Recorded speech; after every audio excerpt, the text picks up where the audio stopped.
वितरण के लिए आयोजित आज के समारोह में उत्तर प्रदेश सरकार में मंत्रिमंडल के मेरे सहयोगी, अल्पसंख्यक कल्याण एवं पंचायती राज विभाग के मंत्री श्री ओम प्रकाश राजभर जी, पिछड़ा वर्ग एवं दिव्यांग जन कल्याण विभाग के मंत्री श्री नरेंद्र कश्यप जी, समाज कल्याण, अनुसूचित जाति एवं जनजाति विभाग के मंत्री श्री अश्विन वरुण जी, अल्पसंख्यक कल्याण विभाग के राज्य मंत्री मोहम्मद दानिश आजाद अंसारी जी,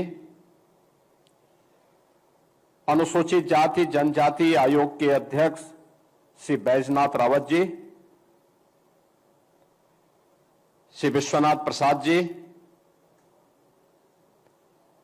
हमारे सभी वरिष्ठ प्रशासनिक अधिकारीगण और आज यहां पर उपस्थित छात्रवृत्ति प्राप्त कर रहे हमारे सभी यहां पर युवा साथियों, उनके अभिभावकगण और वर्चुअल माध्यम से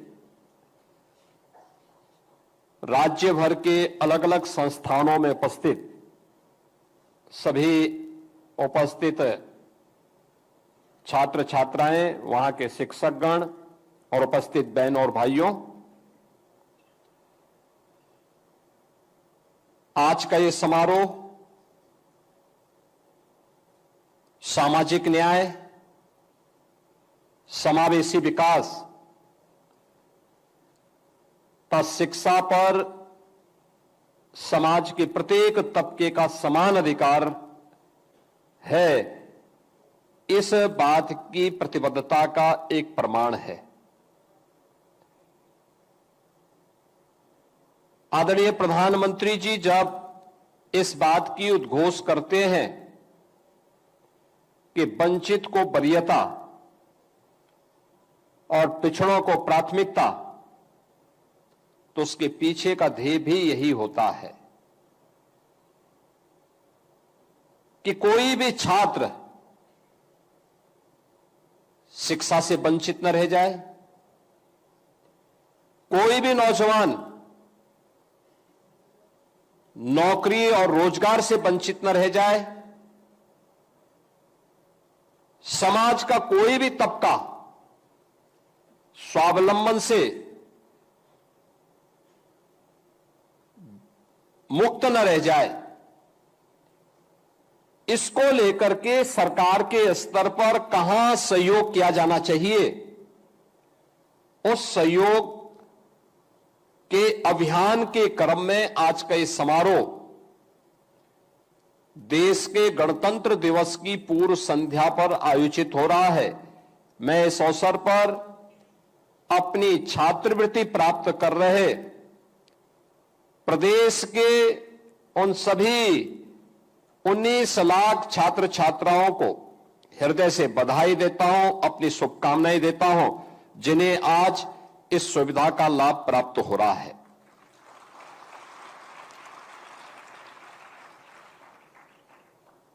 इस सुविधा में अनुसूचित जाति, अनुसूचित जनजाति, पिछड़ी जाति, सामान्य जाति और अल्पसंख्यक वर्ग से जुड़े हुए छात्रों को आज 944 करोड़ 55 लाख रुपए इस वर्ष की छात्रवृत्ति के उनके अकाउंट में सीधे डीबीटी के माध्यम से दे दिए गए।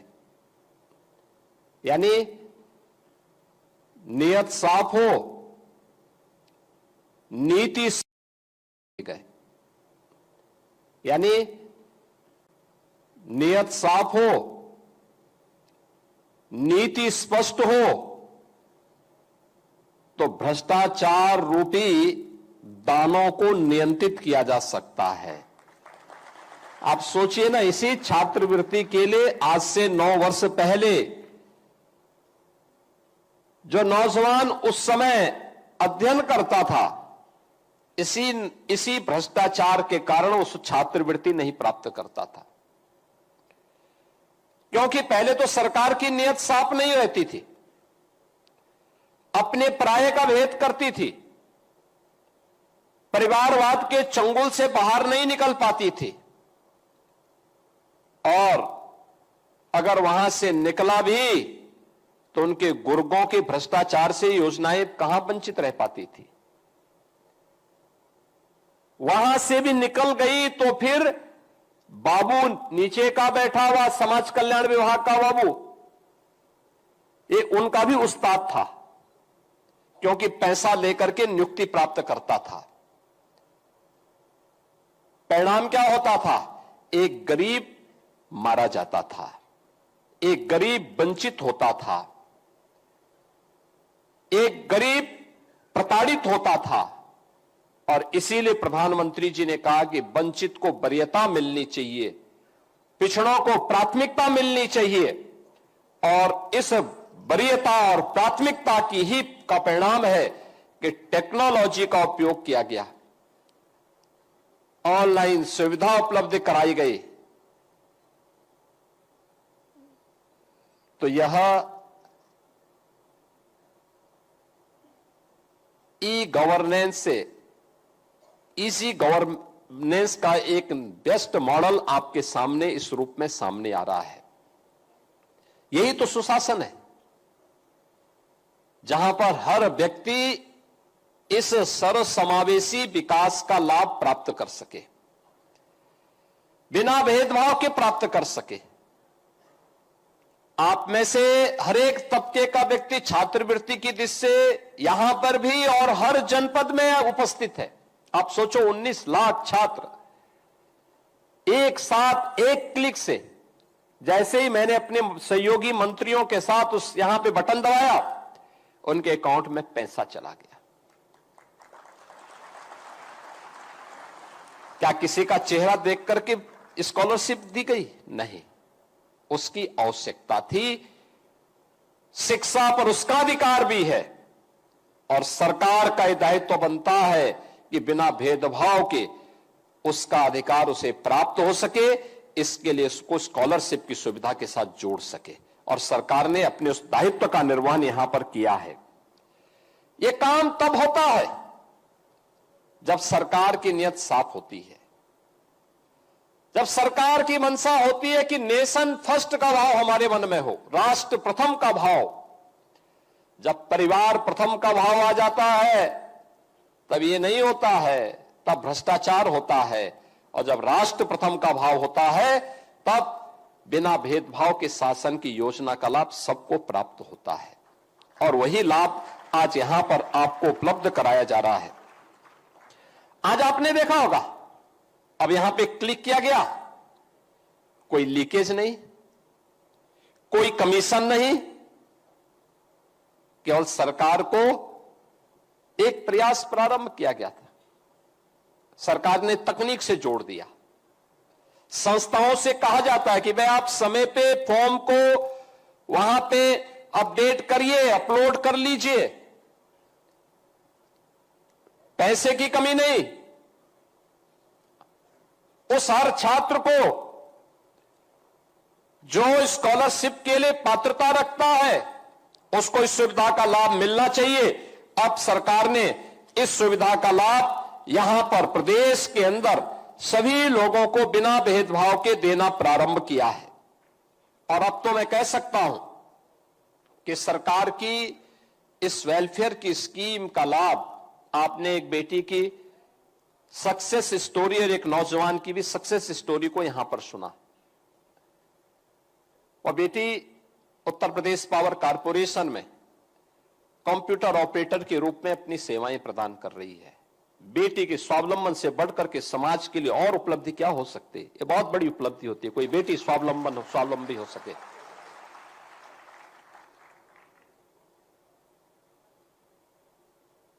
किसी नौजवान के स्वावलंबी होने से बढ़कर के देश के लिए सौभाग्य की बात दूसरी क्या हो सकती है? एक नौजवान जब कह रहा है मैं सॉफ्टवेयर इंजीनियर हूं, तो उसकी सॉफ्टवेयर की ताकत का लाभ यह देश लेता है, यह देश लेता है।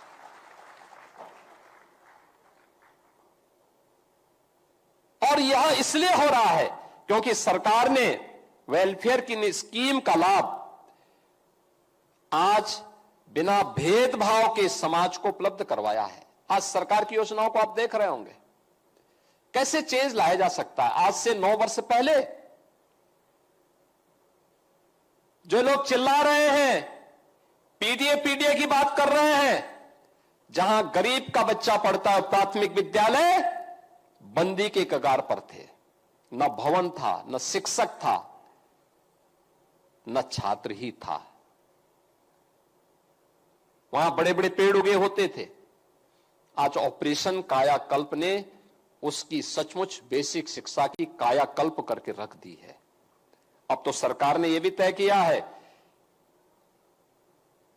कि प्री प्राइमरी भी हम चलाएंगे। 3 से 5 वर्ष के 5-6 वर्ष तक के बच्चों के लिए प्री प्राइमरी भी हर एक आंगनवाड़ी केंद्र में संचालित होगी, जिससे बच्चे को बचपन में ही स्कूल जाने की, फिर वहां पर पोषण मिशन के साथ उस बच्चे को वहां आगे बढ़ाएंगे। अगर कोई बच्चा कुपोषित है तो उस बच्चे को वहां पर सुपोषित करके इस योग्य बनाएंगे कि उसका बचपन मजबूत हो सके और मजबूत बचपन आने वाले समय में देश के लिए अपनी ऊर्जा का उपयोग कर सके। आज ऑपरेशन कायाकल्प देश के अंदर नीति आयोग की सक्सेस स्टोरी में एक है, जो बेसिक शिक्षा परिषद ने अपने यहां लागू की है। जन सहभागिता से, कन्वर्जन से, शासन के सहयोग से, जनप्रतिनिधियों की सहभागिता से ये सभी कार्यक्रम वहां पे संपन्न हुए। प्रोजेक्ट अलंकार याद करिए, आज से 8 वर्ष 9 वर्ष पहले government inter colleges, government aided inter colleges जर्जर हालत में थे, पुराने थे, अपने गौरवशाली अतीत के लिए हम सबको आकर्षित करते थे, लेकिन उनकी जर्जर स्थिति को लेकर के आंखों में आंसू आते थे। इसलिए सरकारों ने ध्यान नहीं दिया, क्योंकि वहां गरीब का बच्चा पढ़ता था और 12 बजे सो करके उठने वाले बबुआ को कहां फुर्सत थी कि उन गरीबों के बारे में सोच सके। आप सोचो जिस प्रदेश का मुखिया 12 बजे सो करके उठता होगा, उसके लिए कोई सूर्योदय की बात करेगा तो वो तो सपना मानेगा, बोले बेफिजुल की बात कर रहे हो, क्योंकि उसको देश दुनिया की कोई जानकारी नहीं होगी, वो लेना भी नहीं चाहेगा। और परिणाम क्या होता था? उत्तर प्रदेश के नौजवान के सामने पहचान का संकट खड़ा होता था। उनको पता ही नहीं था कि बेसिक शिक्षा उनके समय में बंजर हो चुकी थी, माध्यमिक शिक्षा नकल का अड्डा बन चुकी थी और पहचान का संकट यहां के नौजवानों के सामने खड़ी होती थी। कुछ चंद माफिया यहां के नौजवानों के भविष्य के साथ खिलवाड़ करते थे। उस माफिया को जब क्रैश किया गया, नकल पर सख्ती से रोक लगाई गई और उसके लिए प्रोजेक्ट अलंकार योजना ला करके उन स्कूलों का, आज देखिए आप, जितने भी गवर्नमेंट इंटर कॉलेजेस हैं, एडेड इंटर कॉलेजेस हैं, प्रोजेक्ट अलंकार के अंतर्गत हमने पैसा दिया है। आज उनके भव्य भवन फिर से अपने गौरव की ओर हम सबका ध्यान आकर्षित करते हैं। आज वहां पे अच्छे भवन हो चुके, गरीब का बच्चा भी पढ़े, श्रमिक का बच्चा भी पढ़े और निराश्रित बच्चा भी पढ़ सकता, अच्छी शिक्षा ले सकता। अटल आवासीय विद्यालय और अब तो सीएम कंपोजिट विद्यालय, अटल आवासीय विद्यालय की तर्ज पर वर्ल्ड क्लास इंफ्रास्ट्रक्चर के साथ तैयार हो रहे हैं। हमने एक एक विद्यालय को 30-30 करोड़ रुपए दिया है बनाने के लिए। हमने कहा गरीब का बच्चा पढ़ना चाहिए, अच्छी शिक्षा उसको मिलनी चाहिए, क्वालिटी एजुकेशन पर ध्यान दो। नेशनल एजुकेशन पॉलिसी के सभी लक्ष्यों को प्राप्त करने की दिशा में कार्य करो। कस्तूरबा गांधी विद्यालय में गरीब की बेटियां पढ़ती थी, उन बेटियों के लिए केवल 8वीं तक स्कूल थे। हमने कहा नहीं, वो बेटियां स्कूल पढ़ सके, इसको इंटरमीडिएट तक कर दो, 10-12वीं तक इसको करो। आज वे बेटियां वहां पढ़ती हैं, सारा खर्चा सरकार उपलब्ध करवाती है। आज वहां पर आज देख रहे होंगे समाज कल्याण विभाग के द्वारा सर्वोदय विद्यालय का संचालन हो रहा है। सब खर्चा विभाग उठाता है, अच्छी क्वालिटी एजुकेशन है। सैनिक स्कूल बन रहे हैं,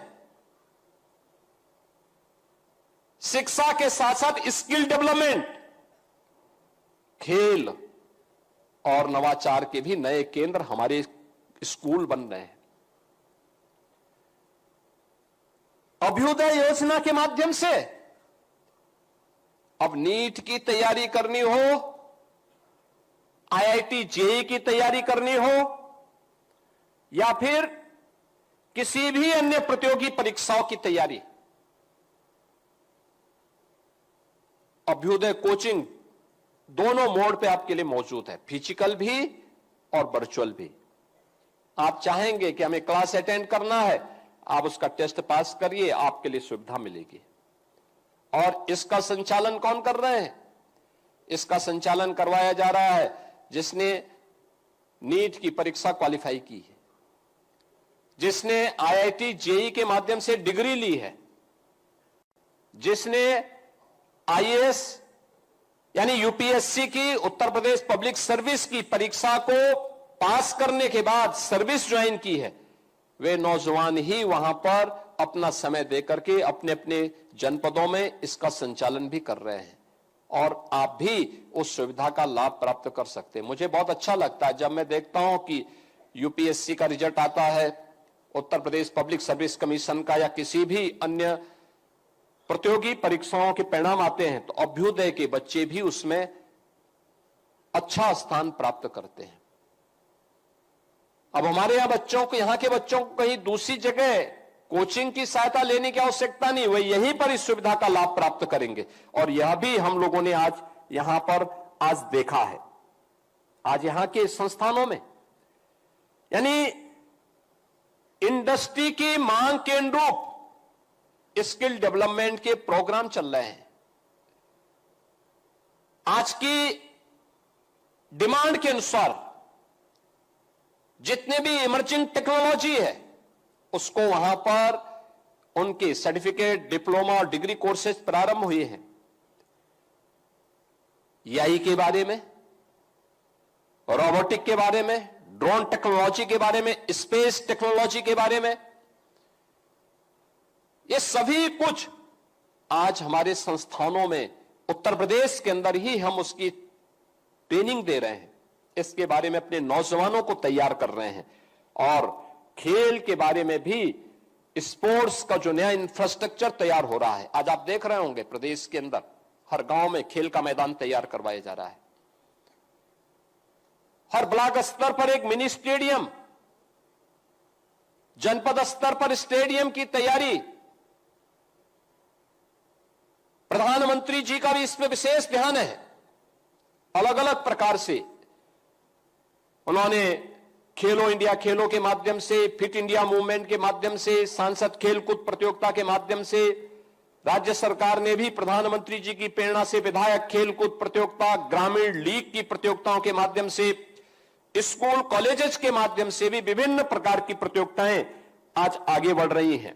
और आज उसका परिणाम है कि खेलकूद की गतिविधियों को भी तेजी के साथ आगे बढ़ाने में मदद मिल रही है।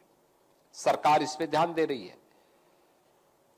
हमारे संस्थान आने वाले समय में किसी भी अंतर्राष्ट्रीय प्रतियोगिता के लिए अपने नौजवानों को तैयार कर सके, इसके लिए खेल इंफ्रास्ट्रक्चर को और मजबूत किया जा रहा है। हमारी सरकार ने तय किया है, यानी हम लोग मेजर ध्यानचंद जो हॉकी के जादूगर कहे जाते थे, मेजर ध्यानचंद के नाम पे स्पोर्ट्स यूनिवर्सिटी मेरठ में बन रही है। साथ साथ हम हर कमिश्नरी पे एक एक स्पोर्ट्स कॉलेज के निर्माण के कार्यक्रम को भी आगे बढ़ा रहे हैं। हर कमिश्नरी स्तर पर एक स्पोर्ट्स कॉलेज हो, स्थान एक एक कॉलेज को एक एक दो खेल देंगे, सेंटर ऑफ एक्सीलेंस के रूप में आप विकसित करिए, नौजवानों को तराशिए, आगे बढ़ाइए। हमारा नौजवानों सब कुछ कर सकता है। जो देश का सम्मान गौरव के साथ दुनिया के मंच पर, वैश्विक मंच पर आगे बढ़ाने का काम करेगा। ये हमारे संस्थान और हमारा युवा करेगा और आज उस दिशा में हम लोगों ने इस कार्यक्रम को आगे बढ़ाया है। ये छात्रवृत्ति उसी दिशा में किए जाने वाले प्रयास का परिणाम है। मुझे अच्छा लगता है, अब ये योजनाएं केवल योजनाएं ही नहीं है।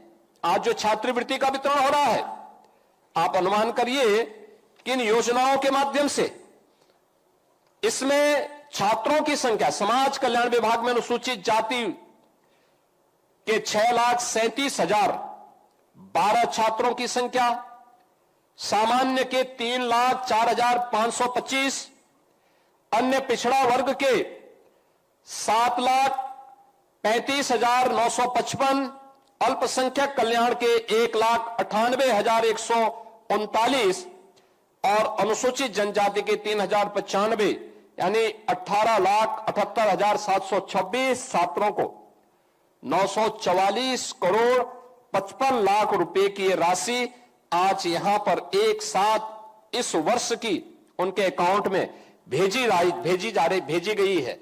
मैं इसके लिए इन सभी छात्रों को हृदय से बधाई देता हूं, अपनी शुभकामनाएं देता हूं। सरकार ने प्राथमिकता के आधार पर उन सभी कार्यक्रमों को आगे बढ़ाया है। ये तो छात्रों के लिए है, लेकिन अन्य लोगों के लिए भी सरकार ने काम किया है। वृद्धावस्था पेंशन, याद करिए, पहले 500 रुपये मिलती थी, आज हम लोग 67,50,000 पेंशनर्स को 12,000 रुपये सालाना पेंशन की सुविधा का लाभ देते हैं और इसमें हम लोगों ने इस सुविधा में वृद्धि की है और यह अब तक हम लोग यानी यहां पर भी इन सभी को यह सुविधा निरंतर ऑनलाइन उनके खातों में दी जाती है, यानी कोई लीकेज नहीं और कोई करप्शन भी नहीं। राष्ट्रीय पारिवारिक लाभ योजना के अंतर्गत भी हम लोगों ने योजनाओं का लाभ 9,30,000 परिवारों को आर्थिक सहायता इसके माध्यम से उपलब्ध करवाई है। और बेटी पढ़ेगी भी और बेटी की विवाह के लिए, शादी के लिए भी मुझे प्रसन्नता है कि अब तक प्रदेश में हम लोगों ने 5,20,000 बेटियों की शादी के लिए मुख्यमंत्री सामूहिक विवाह योजना में उन्हें आच्छादित करके सरकार की ओर से धनराशि उपलब्ध कराई है। और हम लोगों ने गत वर्ष इस राशि को 51,000 से बढ़ाकर के 1 लाख कर दिया है। यानी बेटी की शादी के लिए बिना भेदभाव के कोई भी बेटी जो शादी योग्य हो चुकी है, परिवार सहमत है, तो फिर सरकार सामूहिक विवाह योजना में 1 लाख रुपए की सहायता उस परिवार को उपलब्ध करवाती है। इसके साथ ही अनुसूचित जाति के छात्रावास के लिए, वृद्धजनों के भरण पोषण के कल्याण के लिए और अन्य तमाम प्रकार की अन्य योजनाओं का लाभ भी आज राज्य सरकार दिव्यांगजनों के स्कॉलरशिप की राशि मात्र 300 रुपये थी। यानी पहले इस विभाग के मंत्री ओम प्रकाश राजभर जी थे, उस समय मात्र 300 रुपये पेंशन मिलती थी। आज हम 1,000 रुपये यानी साल में 12,000 रुपये दिव्यांगजनों को इस सुविधा का लाभ प्रदान कर रहे हैं और हर दिव्यांगजन को इस सुविधा से जोड़ा गया है। और अब तो दिव्यांगजन कल्याण में हर कमिश्नरी स्तर पर उनके लिए दिव्यांगजन की सुविधा के लिए उनको कृत्रिम अंग उपकरण वितरित किया जा सके, इसके लिए वहां पर उनको स्क्रीनिंग की जा सके, जांच की सुविधा उपलब्ध हो सके, इसके लिए DDRC का निर्माण भी अब वहीं पर किया जा रहा है और वहीं पे उनकी स्क्रीनिंग करके फिर उन्हें इन सुविधाओं से लाभान्वित किया जा सके, जिससे वह भी आर्थिक स्वावलंबन की दिशा में आगे बढ़ सके। आज के इस अवसर पर शासन की इन सभी योजनाओं का लाभ समाज के प्रत्येक तबके को प्राप्त हो रहा है। यह लाभ इसलिए जिससे हम भी प्रधानमंत्री जी के विजन के अनुरूप विकसित भारत की संकल्पना में सहभागी बन सके। याद रखना, हम सबका सामूहिक प्रयास, हम सबकी सामूहिक मेहनत विकसित भारत को आगे बढ़ाने, विकसित भारत के संकल्पों को प्राप्त करने की दिशा में किए जाने वाले प्रयास का एक महत्वपूर्ण कदम होगा। हम सबके जीवन का यह संकल्प होना चाहिए। कल भारत का 77वां गणतंत्र दिवस है। संविधान के शिल्पी बाबा साहब डॉक्टर भीमराव अंबेडकर जी ने जिस संविधान को संजोया था, आज ही के दिन वह संविधान लागू हुआ था। यानी 26 जनवरी के दिन ही 1950 में संविधान लागू हुआ था और फिर उसी संविधान के द्वारा जो व्यवस्थाएं लागू की गई, उस संविधान की उस व्यवस्था के अंतर्गत आज देश अपनी सभी व्यवस्थाओं का संचालन कर रहा है। कल का दिन हम लोगों के लिए अत्यंत महत्वपूर्ण दिन है। मैं आप सभी को, पूरे प्रदेशवासियों को 77वें गणतंत्र दिवस की हृदय से बधाई देता हूं, अपनी शुभकामनाएं देता हूं। छात्रवृत्ति वितरण के अवसर पर आप सभी छात्र छात्राओं को अपनी मंगल में शुभकामनाएं देता हूं और विश्वास करता हूं कि ये छात्रवृत्ति आप सब लगन से पढ़ेंगे, आगे बढ़ेंगे, विकसित भारत के संकल्पों में आप भी अपना योगदान देंगे। इस विश्वास के साथ आप सबके प्रति मेरी मंगल में शुभकामनाएं हैं। धन्यवाद। जय हिंद।